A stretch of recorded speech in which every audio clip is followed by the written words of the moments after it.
The key stages of a car accident lawsuit really, number one is the initiation of the lawsuit itself. Now, there's going to be background leading up to that. Obviously, the accident itself, perhaps negotiations, attempts to settle that did not work out. There's some reason you're filing this lawsuit. But once you're there and you're filing the lawsuit, you're going to file that lawsuit, you're going to serve it on the folks that you think wronged you, that are listed in that complaint. And then you're going to conduct discovery, which is just an exchange of information. Initially in written form is typically how you'll see that. You'll usually wind up with depositions, which is oral testimony.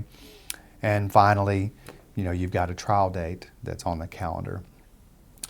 But that often serves as a deadline, really, just to get your case resolved. You don't have to go to trial just because you file a lawsuit, but sometimes you have to file a lawsuit in order to get the best outcome possible. There may be a mediation in there somewhere as you lead up to trial. That is becoming more and more commonplace because lots of judges like that. It helps to get cases resolved and off of their docket. But in a nutshell, that's what you can anticipate. One important thread to keep in mind is the negotiations that lead up to the filing of a lawsuit can continue after the filing of a lawsuit.